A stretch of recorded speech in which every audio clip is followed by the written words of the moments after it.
Let's see Abuja. Today on the red carpet, I'm with one of the major sponsors. What am I talking about? I'm talking about the major sponsor of Flourish Life Care Empower Initiative, which will be sharing with us the initiative behind this good empowerment and why they desire to talk about marriage in person. So let's get to meet you. What's your name, sir? My name is Pastor 𝗔𝗶𝗵𝗲𝗲𝗀𝗏. So can you throw more light on the inspiration behind Flourish Life Care Empowerment Initiative? Well, the purpose of this organization is to raise destinies and create hope for humanity. As if I let you go off the red carpet, sir, what will form your advice to the younger generation, especially those that desire to step into the world called marriage, both male and female? Number one, they should understand that marriage is not for fun. Number two, they should understand that marriage has purpose. Number three, they should know that marriage is not something you just come in, jump in and jump out. It's something you need to know the foundation thereof, because the foundation was laid by the creator of the whole universe.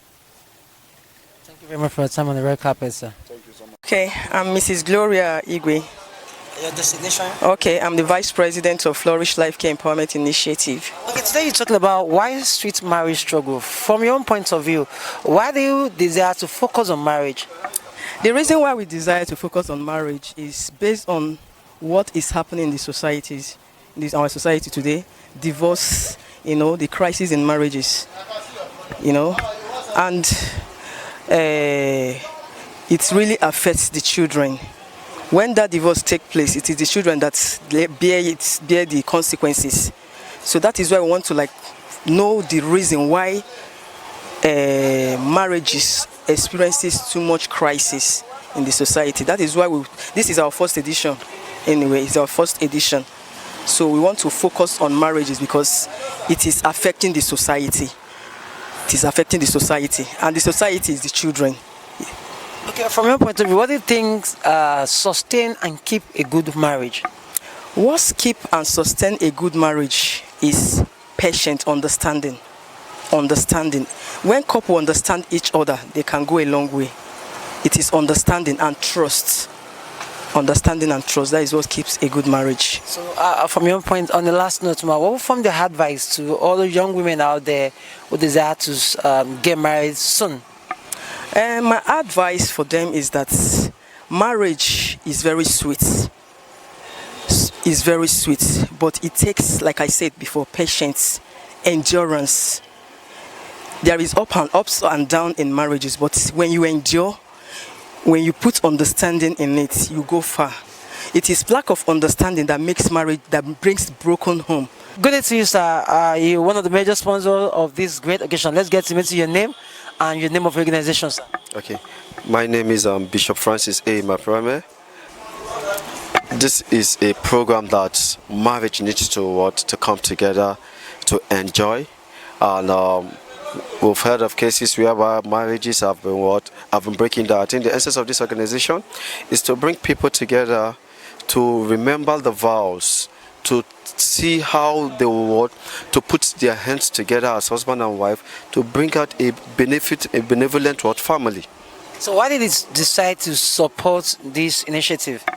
Yeah, the reason why I decided to support this initiative, one thing about my company is that we are for greatness. We want the growth of every family. We don't like, according to the Bible, divorce is not recommendable in the Bible. I don't like, as person like me, as a personal person, I don't like anything that has to do with divorce.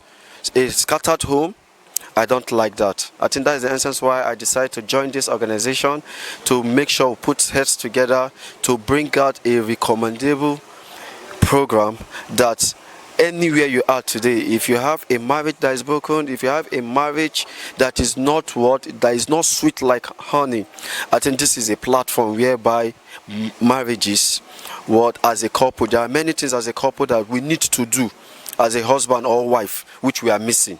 But when you come here today, you will learn more. Okay, on the last one, let's go of the red carpet, sir. From your bank of experience, what do you think, from your bank of experience in marriage, what do you think leads to broken marriage that we experience in the world now, which is Nigeria alone as a country? Okay, first and foremost, you see, things that broke marriages are lack of trust. If there's no trust in a marriage, definitely it is going to be a chaos. And also, in a marriage whereby there is no support. You see, one thing about men today, my African men today, they believe that women is their duty to perform all the domestic chores in the houses. No. It's supposed to be what? A unifying, an agreement. You rub my hand, I rub your hand. The life goes on. It's not for one entity, whether the wife or the husband. If we can come together, respect your husband, respect your wife, love, let the love continue to grace the same way you started from the beginning, why you decide to say, yes, I love you. If we can decide to do that, and forgiveness, learn how to what? Forgive. I think that is the bedrock of everything. Let's get into your name and your designation. My name is Mr. Okafor Stanley. I'm the Secretary of Flourish Life Care Empowerment Initiatives. So from what you've learned so far today, what's the definition of a successful marriage? A definition of a successful marriage to me is a marriage that thrives on love in unity, and a unity to do, to carry out every assignment that you want to do in a home in order to bring up a godly children and make up a godly home. So how we describe the keynotes by the two major speakers has impacted you as a person due to your level of years experience in marriage? Yes, it has done a lot for me. One, I learned, one of the things is like one of the oldest couple in marriage said, there's a difference between quarreling and understanding. That understanding is very, very important. God be helping us in our own marriage. Whatever differences you have, don't allow your children to know about it. Settle it in your home, inside your bedroom, and that makes it fine, so that your children will learn the good aspect of your life in marriage. So the last one, what's the word of appreciation for this great initiative that put up this laudable program together? In fact, it's a very good things for us to.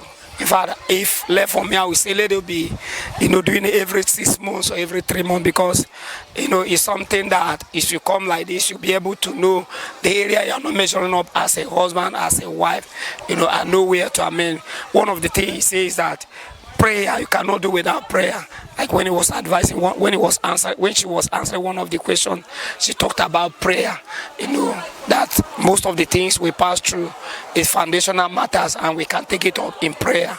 By so doing, one will be able to rely on God, who is the institution, the one that is to take the marriage. My name is Mr. 𝗧𝗵𝗲𝗲𝗀𝗏. So from what you've seen so far today and learned, sir, how we describe a successful marriage? Really, I appreciate God for everything. Marriage is in patience and endurance. Patience, love, counting error in marriage. So what will be your word of appreciation to this great initiative that put this together for marriages to strive more better, and also for the younger ones to learn more about a successful marriage? That's why our CEO make it compulsory, put it to your net, that you want to coming up to come and learn for better home tomorrow.